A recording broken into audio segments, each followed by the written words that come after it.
हे सगळं दाखव, हे बघ सगळं खालचं दाखव. तू पाठीमागलं कसं दाखवत होती?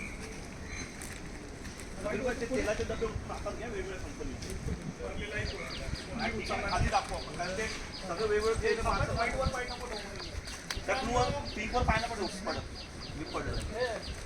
जिथे नूडल्स बनते ना तिथून वरती आणि खाली येताना पण नूडल्स सारखी फिलिंग येते. तुम्हाला दाखवतो बघा इथं काय बनतंय. या आतमध्ये या.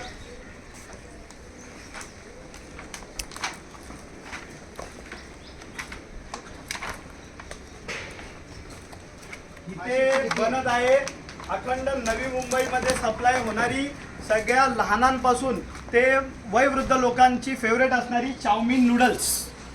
या इकडे ही चाऊमिन नूडल्स कोणत्या अवस्थेत बनते ते पाणी बघा. चाऊमिन नूडल्स साठी जे पाणी वापरलं जाते ते पाणी बघा. सगळ्यात प्रथम पाणी बघितलं. आता सगळ्यात महत्त्वाचा इन्ग्रेडियंट आहे जो मैदा. त्या मैद्यांवरती मास्क्या बघा. मशीन मैदा मशीन. त्यांना कोणत्याही पद्धतीचा अशी स्वच्छता असावी अशी कोणत्याही पद्धतीची त्यांनी काळजी घेतलेली नाहीये. आता अजून तुम्हाला पुढे दाखवतो. नूडल्स बघा. हे नूडल्स पण भरल्या जातात पाकिटमध्ये. हे कोणत्याही पद्धतीचा विचार करत नाही. आणि हा इकडचा बॉयलर बघा ज्याच्यामध्ये हे बघा. हे तेल बघा काळं काळं म्हणजे आपण इंजिन ऑइल वापरतो ना त्या पद्धतीचं तेल झालंय ते. आणि या ह्याच्यामध्येच नूडल्स फ्राय केली जाते. पुढे पुढे आहे बघा ना, दाखवा ना. आणि तेल मैदा पण दाखव खाली वापरलं जातं तेही बघा. तो बघ लाटून ठेवलाय मैदा. आणि त्याच्यानंतर ही नूडल्स जी मोठ्या प्रमाणामध्ये बनवली जाते ती इथं ठेवले बघा. ही अशी नूडल्स इथं पेरून ठेवलेली आहे. त्याच्यावरती कोणत्याही पद्धतीचा स्वच्छता किंवा हायजीनचा पण त्यांनी लक्ष दिलेलं नाही. सगळी माहिती पॅकिंग होती. आणि हा पॅकिंग बघा. त्यामध्ये आतमध्ये नूडल्स तळलेत ना ते दाखव. आम्ही इथून कंटिन्यू करू.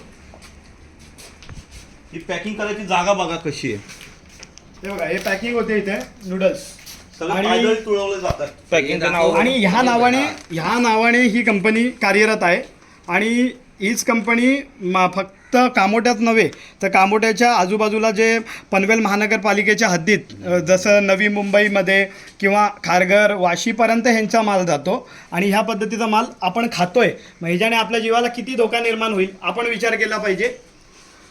आणि अशा पद्धतीची गोष्ट असून देखील कोणत्याही पद्धतीची कारवाई अद्याप यांच्यावर झाली नाही हे आश्चर्यकारक आहे. आणि ही कंपनी आजची नाही आहे. फार वर्ष झाली या कंपनीला. आम्हाला ह्याची आज तक्रार आल्यानंतर लगेच आम्ही इथं धाव घेतलेलं आहे. आणि प्रत्यक्षात आल्यानंतर हा चित्र म्हणजे भयान चित्र आहे. खाण्यामुळे जबाबदार कोणाला धरायचं, प्रशासनाला जबाबदार धरायचं हे पण बोला.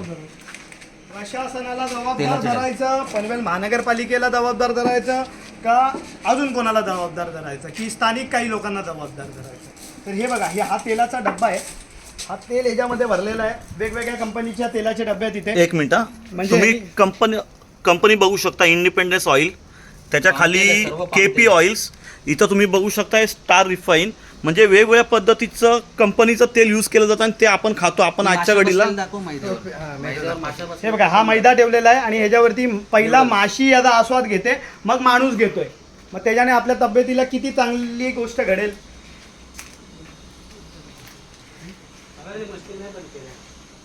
ते पळून गेले. ते पळून गेले. त्यावेळेला आम्ही इथे आलो त्यावेळेला जे इकडचे वर्कर्स होते ते सगळे त्यांनी इथून पळ काढलेली आहे. कारण त्यांना कळलेलं आहे की त्यांची चुकी आहे. चुकी नसती तर एवढा मोठा साम्राज्य घाणीचं साम्राज्य ठेवून ते पळाले नसते.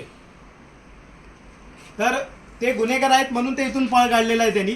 पण आम्ही पण त्यांना सोडत नाही. कारण की सामान्य नागरिकांच्या जीवाला धोका जिथे असेल तिथं महाराष्ट्र नवनिर्माण सेना आवाज केल्याशिवाय राहणार नाही. आणि सामान्य माणसाला हे खाद्यपदार्थ चांगल्याच पद्धतीचं मिळालं पाहिजे. त्याच्यासाठी आम्ही सगळे महाराष्ट्र सैनिक जमलोय. आणि ह्याच्यावर जर कुठला चाप नाही बसला तर आज आम्ही 10 जण आलेलो आहे.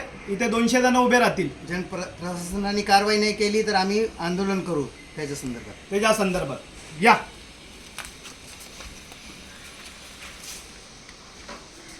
पाणी दाखवलं नूडल्सचं पाणी दाखवलं. पुन्हा एकदा